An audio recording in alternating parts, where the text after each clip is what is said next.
capítulo de hoje poderíamos considerar ser um dos mais profundos e espetaculares. Todos os capítulos falamos de saberes, hábitos da cultura indígena. Mas o que é o índio? O que ou quem é o índio, o cidadão indígena? Como se forma o caráter desse personagem tão desprezado e tão desconhecido, embora faça parte do seu DNA? Como cidadão brasileiro, todo brasileiro é meio índio. Tem escondido no seu DNA um pouco do caráter do cidadão indígena. Uma vez que os brancos vieram para cá, deixaram pais, mães, tiveram filhos com a Índia, me dá licença. Agora, mulher, filhos, sobrinhos, cunhados, sogros, sogras, são indígenas, ainda que mamelucos. Depois, a mistura com negros, já vimos em capítulos anteriores, formou um caráter miscigenado que sofreu influência de três culturas. A cultura ariana, branca, eurocêntrica, com seus bons e maus costumes de bater, castigar, levar ao sofrimento, que isso transcendeu aos povos afros que foram sequestrados, trazidos para cá na marra, deixando seus pais, filhos, chorando a ausência do ente querido que veio ser escravo, lavando de sangue a nossa terra Brasília. Mas quem estava aqui primeiro deveria ser ouvido. E agora você ouvirá como era e como é e o que forma um cidadão indígena. Sabemos que uma árvore cresce frondosa e dá fruto a partir de uma semente, a partir da raiz. E o Brasil, infelizmente, esqueceu, cortaram os nossos galhos. O nosso tronco indígena foi queimado. Ainda bem que esqueceram de cortar a raiz. Por isso que eu resisti, estou aqui. Sou índio, meu caráter é indígena, minha raiz de formação cultural, orgulhosamente, tem esses valores que começam no berço. Na cultura ariana, como na cultura afro, como na cultura indígena, o choro é a primeira linguagem de expressão que só a mamãe consegue traduzir. Ela vem acompanhando desde a formação do ventre os movimentos da criança na alegria, quando está inquieto, até o seu nascimento. E a primeira linguagem, discutivelmente, é o choro. Retiangá, na nossa língua, chorão, retiangá.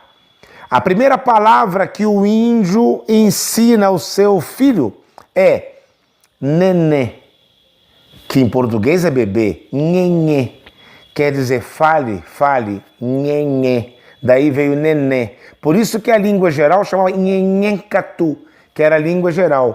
Você está cheio de nhenhenhê, quer dizer, falando demais. Antes da criança chegar ao nhenhê, nenê, falar, a sua fala é traduzida pela mãe através do choro. Mas esse choro traduz se ela está com cólica, dor de ouvido, se ela está suja, de necessidades fisiológicas, ou se é pirraça. Aquela pirraça que chega um momento, quando a mãe não atende, ela se joga no chão, cospe, quer bater. Isso não existe na cultura indígena. Porque esse tipo de choro não é atendido na nossa aldeia. É totalmente ignorado. Até que a criança por si só chega ao entendimento natural de que esta linguagem não tem a menor tradução, o menor sentido para que ela possa ser atendida. Até mesmo quando a criança, na sua idade de 2, 3 anos, que começa a engatinhar, sai correndo e cai, ninguém acode. Mas o índio é tão duro, tão ingrato assim na formação do caráter, ela se levanta sozinho. Porém, se ela começar a chorar, retiangá, Yandecora, Carangué. Começa a chorar, pediu, apu, quer dizer, vem aqui, alguém me ajuda. Opa, corre a aldeia inteira para acudir. Ela tem que aprender que quando ela está na mata, numa trilha, sozinha, num campo, e ela cair, não havendo ninguém, ela tem que levantar sozinha. É um bom aprendizado. O índio tem o seu caráter como um ser independente. Ele é independente, ele é dono do seu próprio ser. Por isso que existe lá na frente situações delicadas estudadas em outros capítulos, que é o ritual de passagem da vida para a vida eterna. Aqui na cultura indígena, o morto não morre. Morre quando os seus saberes e ensinamentos forem totalmente esquecidos, né? O índio sai da vida para a vida. A morte é uma mentira na cultura indígena. Ela não existe. Bem, essa criança vai crescendo e a partir dos 3 anos ela integra o grupo que vimos no capítulo anterior dos Caranguaquari, das crianças, aprendendo a identificar as brincadeiras, aprendendo então a peteca, exercícios diários de natação, os saberes com o líder das crianças. E aí, se ela começar a não entender que o grupo deve viver em harmonia e causar desarmonia, simplesmente ela é separada do grupo. Não se pode bater, castigar a criança. E não se conversa com criança em pé. Até nós, adultos, conversamos com a criança embaixo para nos purificar. A criança é sincera. Se ela disser que você está com mau hálito na boca, é verdade, vai escovar os dentes. Se ela disser que seu cabelo está feio hoje, vai no espelho. A criança é pura, ela não mente, ela aprende a mentir. Papai vai ali e já volta nada. Vai trabalhar, volta só à noite. Ensina a criança a mentir desde pequeno. A cultura indígena não conheceu a mentira. A mentira veio com os religiosos, com os bandeirantes, navegantes para cá. Por isso que foi muito fácil enganar os índios. Os índios não têm glória. Quando ele pega um peixe desse tamanho, ele não tem por que dizer que é desse. Não ganha nada. Ele diz é desse. Quando uma velhinha corre e cai, ninguém ri na nossa cultura. Isso não tem a menor graça. Isso está dentro do caráter do indígena. Ri do que tem sentido. Não ri do que não tem graça. Então, esse jovenzinho cresce e na sua adolescência ele passa a ter a atividade dos rituais de passagem, conhecimento de um pouco da espiritualidade, convívio social, formação do caráter e, sobretudo, o índio fala muito baixinho, para não espantar a caça. Não pode haver gritos. Se começar na adolescência a gritar, puxar cabelo, jogar pedra, literalmente ele é retirado do grupo, porque ele não está em condições de manter a sua socialidade. O seu caráter está se corrompendo. Não deve ser alimentado.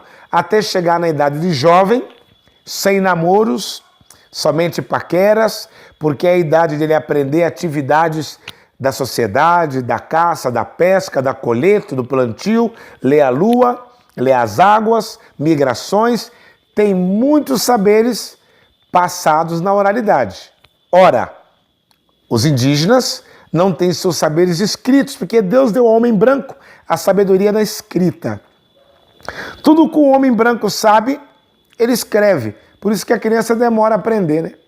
Porque ela tem que entrar na escola, aprender a ler e escrever, para consultar livro na internet e aprender alguma coisa. Na aldeia, não. Tudo que uma criança, um adolescente, um jovem adulto sabe, a aldeia inteira tem que saber. Não tem fofoca na cultura indígena, que é um grande mal. O maior perigoso é o mentiroso. Porque uma mentira muito divulgada, até a verdade tem dificuldade de desconstruir. Você não presta. 3 palavrinhas. Você não presta. Mas para você provar que presta, com 3 palavras você não consegue. É um discurso de provas de gente, coisa que não ocorre na aldeia indígena. Tudo que você está falando, daqui está ouvindo, dentro ou fora da oca. A oca é de palha, não tem porta.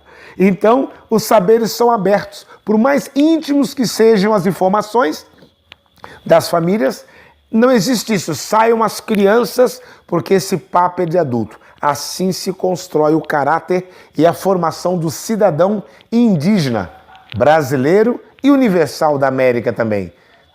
Em resumo, quando ele chega na sua fase adulta, ele tem os seus conhecimentos adquiridos dos mais velhos de forma oral.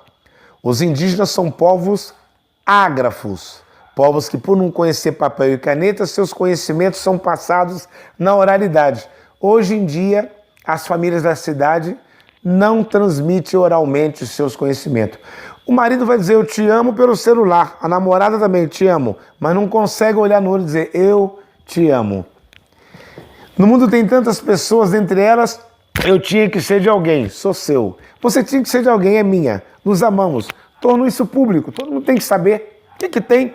Não, o orgulho e a tecnologia impede o conhecimento que você vê comumente em restaurantes na cidade, uma família jantando, cada um com seu celular, e não se conversam, né? Coisa que não ocorre na cultura indígena. Nós somos povos que Deus nos deu a sabedoria na fala. Todo o tempo trocando conhecimentos através da comunicação oral, sentindo as pessoas. O índio é muito de abraçar e pouco de beijar. Um abraço diz muito mais que um beijo. Por sinal, o beijo nem tem na cultura indígena. A gente diz, nossa, ficar trocando cuspinho, colocar meu cuspe na boca do outro, o índio não beija na boca. Bom, eu beijo minha esposa porque nós transitamos em duas culturas, mas beijar na boca, aplaudir, não é da cultura indígena, mas abraçar sim, olhar nos olhos, sentir a pessoa, sentir a energia, que é o que falta na formação do caráter do homem moderno.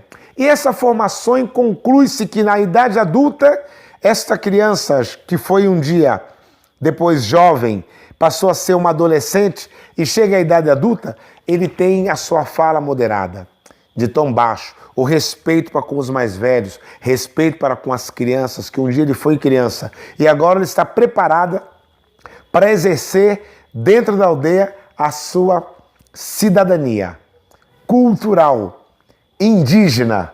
O seu caráter está pronto e formado. Convido você a viver, a amar a cultura indígena. O amor não é o que você fala. O amor é o que o amor faz. Faça a sua parte. Exerça a sua cidadania e agregue aos seus valores um pouco do caráter do seu DNA indígena. Afinal de contas, todo brasileiro é meio índio.